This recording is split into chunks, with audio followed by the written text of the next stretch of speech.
Hello everyone and welcome to this week's training video. For those of you who don't know me, my name is James, and before we dive into looking at the passage further, first let me pray.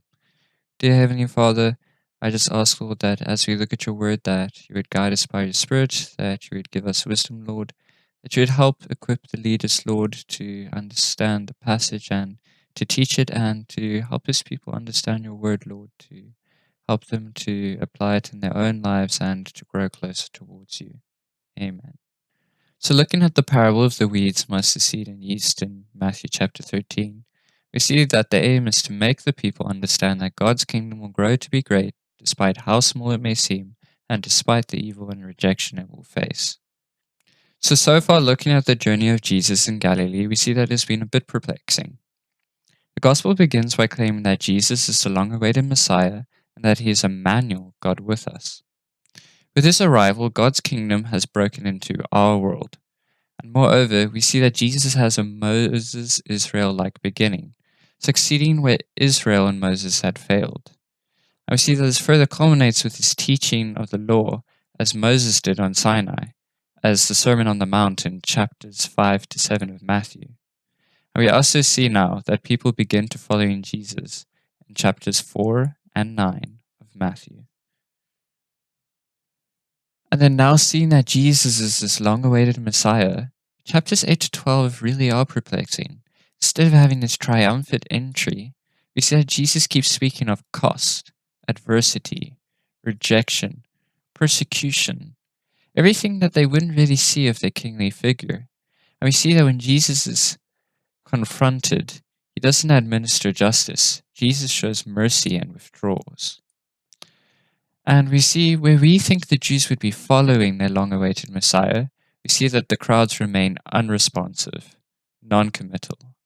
The leaders of the Jews even condemn Jesus as demonically possessed and plan his destruction. And Jesus' first parable implies that the vast majority of people he teaches will not have any lasting fruit. Although Jesus is currently drawing a lot of attention, we see that the crowds and disciples following him is small and insignificant, not really much to have a kingdom or empire. Transformation expected seems minimal. This is where Matthew chapter 13 is so important. It helps us to understand this messianic age.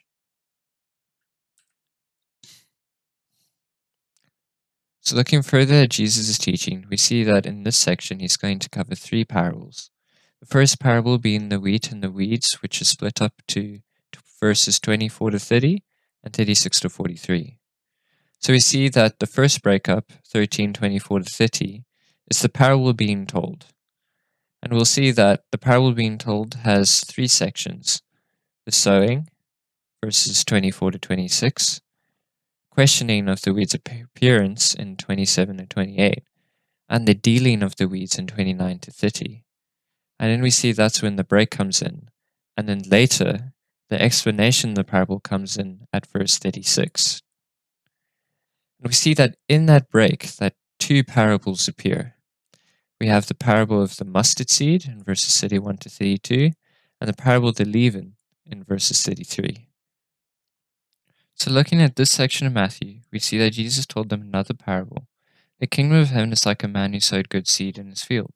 While everyone was sleeping, his enemy came and sowed weeds among the wheat and went away. And when the wheat sprouted and formed heads, then the weeds also appeared. So we see that the man sowed good seed in his field, and that the enemy came and sowed weeds among the wheat and went away. And we see that when the wheat sprouted and formed heads, only then did the weeds also appear. So we see that the weeds looked very much like the wheat in the early stages of growth. So looking further, we see that the owner's servants came and said to him, "Sir, didn't you sow good seed in your field? Then where did your weeds come from?" "And the enemy did this," he replied. So we see that the servants also know that the master sowed good seed, and that the reason why there's weeds among the wheat is because of the enemy. Now, naturally, the servants give him a good suggestion. Say, "Do you want us to go and pull the weeds up?" Because this was a common practice in those days, so that the weeds wouldn't take the nutrients or disrupt and destroy the wheat. After all, this was the plan that the enemy had when sowing the weeds among the wheat. But we see that the master gives a very surprising answer. He says no. And the reason is because while you are pulling the weeds, you may uproot the wheat with them. Let both grow together until harvest. At that time, I will tell the harvesters, first collect the weeds and tie them in bundles to be burned, and gather the wheat and bring it into my barn. And what makes that answer so surprising is that the weeds is meant to disrupt the wheat, but the master is confident that the wheat will still grow despite the weeds being with them. And we also see what happens to the two seeds. We see that the weeds are tied up and burned. They have no purpose. Then we see that the master gets his harvest, that he gathers the wheat and will be stored into his barn, collected just as he intended. So looking at the next parable that Jesus tells him, instead of having the wheat and the weeds being compared, we see that he compares the kingdom of heaven to a mustard seed. And we see that the mustard seed is extremely small, and even though it's small, when it grows, it becomes the largest of the garden plants and becomes a tree, so that the birds come and perch in its branches. And this is an allusion to two other passages in the Old Testament. Daniel 4:20 to 4:22, which describes King Nebuchadnezzar and his kingdom as a great tree which shelters all the beasts of the earth. We see that also reference Ezekiel chapters 17 to 22, that under it will dwell every kind of bird. In the shade of its branches, birds of every sort will rest. So you see that even though Jesus has a small following, his kingdom doesn't seem to be big, and it's like this small mustard seed. It's eventually going to grow and be the biggest of kingdoms. And moving on to the next parable, we see that the kingdom of heaven is now described like yeast that a woman took and mixed into about 60 pounds of flour until it all worked through the dough. And how the yeast would work is that you would have a tiny bit of yeast that would be mixed into the dough, and slowly over time the entire dough would be leavened. And we see that the amount of dough that she's able to make is enough for 100 guests, more than enough for any host. So now we see how that even though the slow process slowly works through the entire dough, the kingdom of heaven will be like that. In the end, it will serve a huge portion, be a large amount of people. So moving on to the next section of Matthew, we see that his disciples come to him and ask for an explanation of the parable of the weeds in the field.